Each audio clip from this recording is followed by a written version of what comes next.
Nossas equipes no treinamento das Forças Especiais de Segurança contra possíveis ameaças terroristas nas Olimpíadas. A ação reuniu 26 tropas de elite.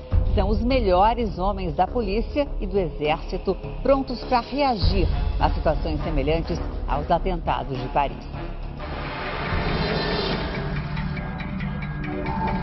Se estes homens entrarem em ação, mau sinal. Algo de muito ruim acaba de acontecer. Eles são treinados para o confronto direto, mas também para agir à distância e com precisão. Os melhores atiradores. A elite da elite das forças de segurança. Todos reunidos no mesmo lugar. O Comando de Operações Especiais do Exército no coração do país, Goiânia. 26 grupos de diferentes estados e uma só missão.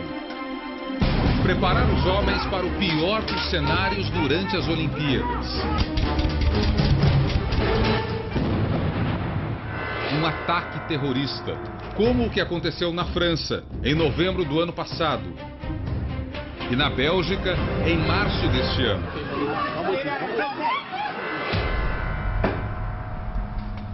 Nessas horas, são acionadas as chamadas tropas especiais. Grupos seletos e treinados à exaustão. E são eles que vão atuar nos Jogos em caso de uma ameaça terrorista. As tropas especiais têm que estar preparadas para atuar em cenários como este. Um ambiente confinado, com diferentes cômodos. Uma casa, por exemplo, onde há terroristas com reféns. Quando se esgota toda e qualquer possibilidade de negociação, o que fazer? É o que nós vamos ver a partir de agora em diferentes ambientes que simulam cenários reais. Neste, os times táticos vão encontrar resistência. Homens armados que usam um tipo especial de munição. Em vez de um projétil metálico, a ponta da munição é feita de plástico recheado de tinta. É uma munição de tinta, né, com a ponta de tinta. Na realidade, o que vai bater no oponente é apenas essa parte aqui, vai marcar o seu colete, tirando o mesmo do exercício. São calibres usados pelas Forças Armadas. Utilizado pelas Forças de Operações Especiais. Apesar de não ser um projétil real, o impacto é forte. Para o exercício, o militar ele utiliza uma roupa especial, um colete especial em que vocês vão notar que ele já foi atingido e a munição marcou determinadas partes do corpo. E um capacete também especial para evitar que ele leve um tiro no rosto. Porque se ele levar um tiro no rosto, vai causar algum dano. 3 militares vão se passar por terroristas. Enquanto isso, uma das equipes planeja a ação com o pouco que se sabe do cenário. Passa o corredor, ok? Hora de municiar as armas e partir para a invasão. Cenário 1. A Embaixada. O cerco à Embaixada do Irã em Londres, em 1980, pôs à prova o Grupo de Operações Especiais do Exército Inglês. 6 terroristas tomaram o edifício e fizeram 26 reféns. O objetivo agora é ver como atuariam as nossas tropas num dos andares do prédio. Polícia! 22-5! Passo a passo, você vai ver o avanço dos times em diferentes cenários e a visão dos atiradores antes e durante a troca de tiros. As tropas usam granadas que emitem luz e um barulho ensurdecedor. O militar que se passa por refém está amarrado no último cômodo. Na troca de tiros, um dos fuzis trava. O colega continua atirando, mas é atingido no capacete. Perdão. De novo, o momento em que o projétil acerta o militar. O saldo foi o refém liberado com vida, 2 perpetradores capturados e 1 alvejado. Devido ao enfrentamento exposto pela equipe que estava lá dentro, considera-se razoável. A maior parte destes homens não pode revelar a identidade. Por trás de todo esse paramento aqui existe a pessoa, o ser humano, né? O lado do ser humano. Ele tem família, tem filho, tem esposa, então os mesmos homens que fazem o resgate ou a operação, eles vão para a rua colher informações, colher dados, para que culmine na ação tática. À noite, o exercício é repetido num ambiente semelhante, só que na mais absoluta escuridão. Times táticos usam óculos de visão noturna. Os alvos agora são de papel, mas a munição é real. Este é o ambiente que as equipes iriam encontrar num lugar confinado e com luz elétrica cortada, como um prédio tomado por sequestradores. No atentado à embaixada do Irã, em Londres, 2 reféns foram executados. Dos 6 terroristas, apenas 1 foi capturado com vida.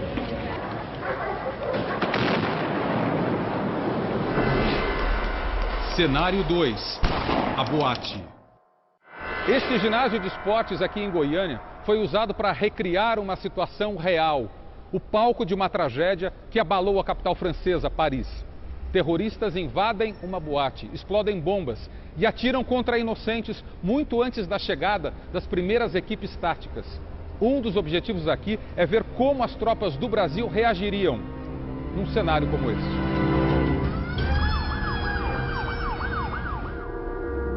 Na casa de espetáculos Bataclan, em Paris, 1.500 pessoas assistiam a um show quando pelo menos 3 terroristas abriram fogo. Radicais ameaçavam decapitar um refém a cada 5 minutos. Foi quando o esquadrão de elite da Polícia Nacional Francesa entrou em ação. A munição de festim usada em Goiânia dá a ideia do horror vivido na boate.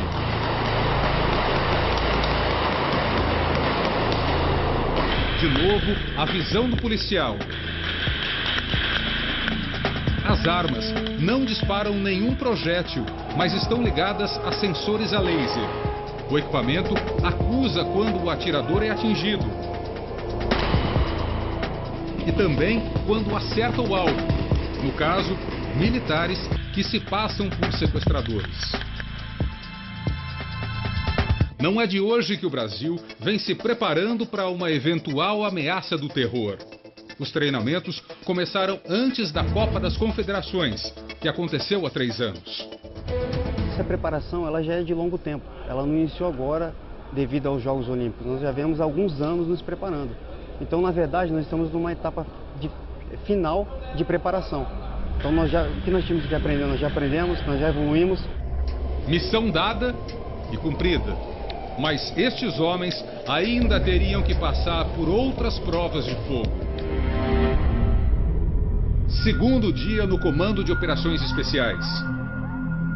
E as tropas vão se ver diante de novos cenários, montados para o treinamento, como este, que simula uma avenida, no estacionamento de um shopping. Se estiverem na escolta de um chefe de Estado ou de atletas, e a comitiva sofrer uma emboscada, o que fazer?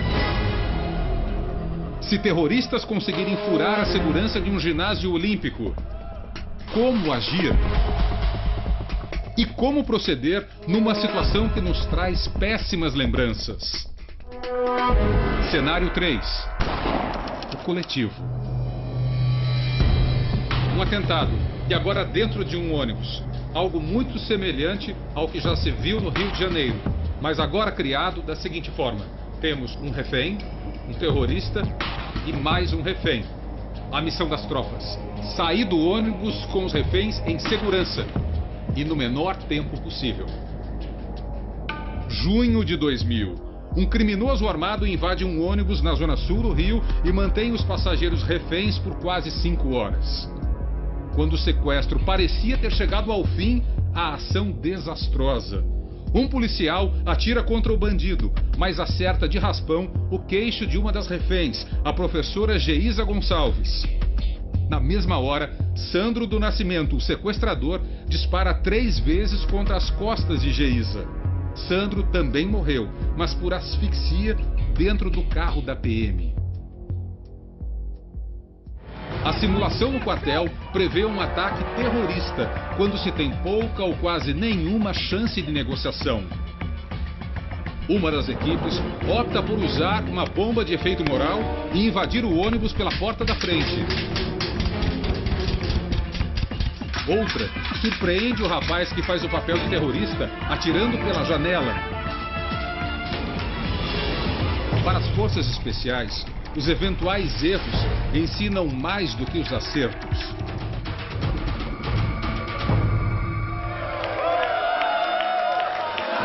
Mas como se preparar para um tipo de ataque que jamais vimos no Brasil?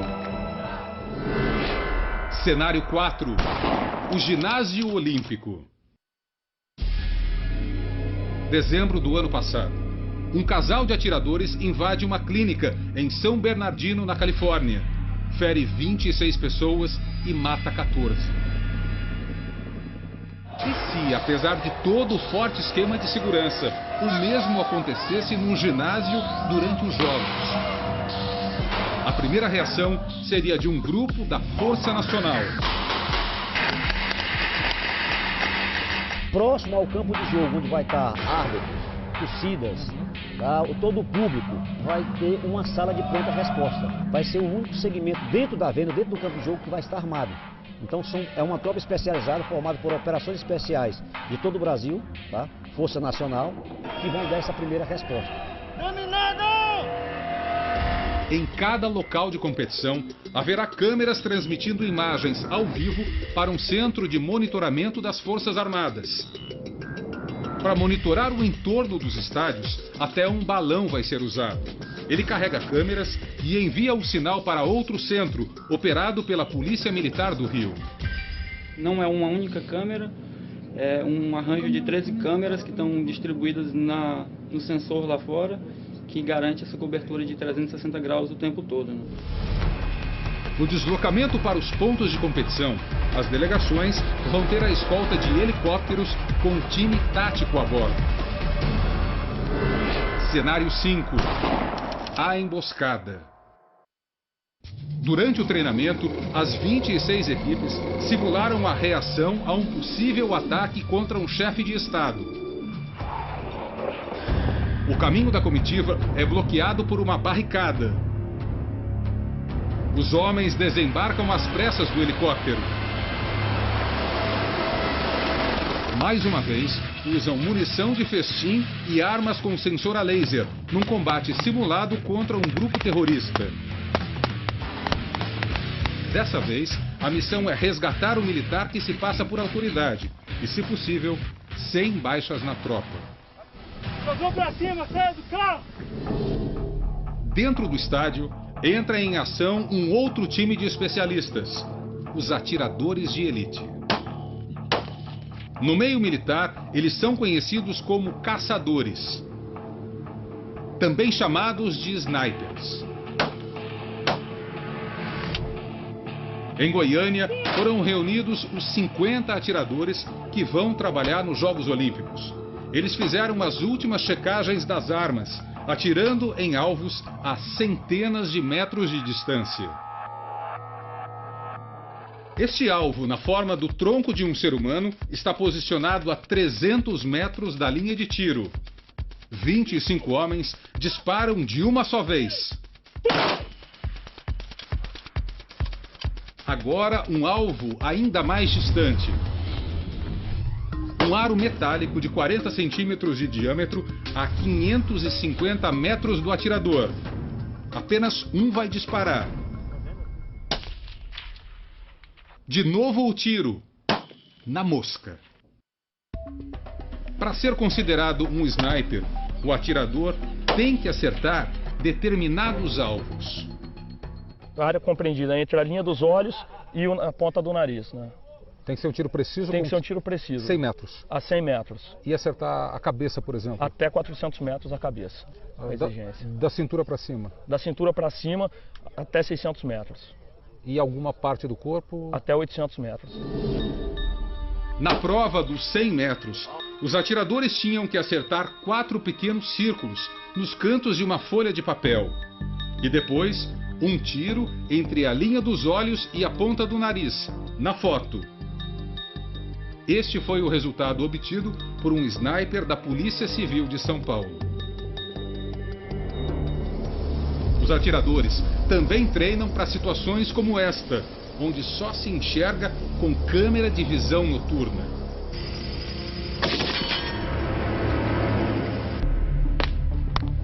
Mas afinal, qual é o risco de que um ataque terrorista possa mesmo acontecer? Recentemente, fatos que chamaram a atenção das autoridades vieram a público. Primeiro, a visita ao Brasil de uma das lideranças mais populares do mundo árabe, o Sheikh Mohammed Al-Arif. Há 3 anos, durante discurso no Egito, Al-Arif convocou os muçulmanos para a luta armada na Síria. Em palestra no Reino Unido, fez um discurso inflamado, enquanto era vigiado por homens do serviço de inteligência.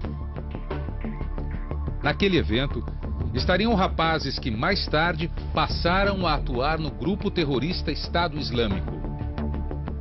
O sheik negou se envolver no recrutamento de jovens, mas uma revista semanal lembrou que, na Europa, Mohammed Al-Arif é tratado como uma ameaça.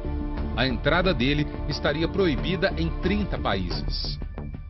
Segundo o fato suspeito, as atividades de um argelino naturalizado francês na Universidade Federal do Rio de Janeiro. O professor de física Adlène Richer ficou preso na França durante 3 anos, acusado de trocar correspondências com outro grupo radical, a Al-Qaeda. Ele teria dito sim a um convite para integrar uma célula terrorista. Depois da prisão, Adlène Richer entrou legalmente no Brasil, ganhou uma bolsa de estudos e foi contratado como professor da universidade. Ele é investigado pela Polícia Federal. E há pouco mais de um mês, confirmou-se uma ameaça direta. Brasil, vocês serão nosso próximo alvo. A mensagem teria sido postada pelo também francês Maxime Rochard, numa rede social. Rochard, conhecido como O Carrasco, é suspeito de aparecer em vídeos como estes, publicados pelo Estado Islâmico durante decapitações de prisioneiros.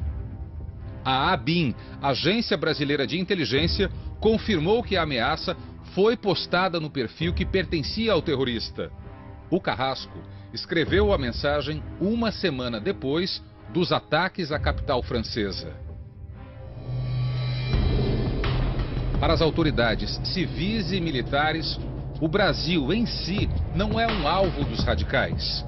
Nós não temos uma tradição de eventos terroristas no Brasil, mas servir de palco para um atentado nesse ambiente de Jogos Olímpicos. Nós avaliamos que o risco existe, né, e em função da análise de risco, nós estaremos em condições de dar a resposta adequada, né, que a situação exigir. Para a secretaria que cuida da segurança dos grandes eventos, um dos momentos mais delicados é a cerimônia de abertura no Maracanã.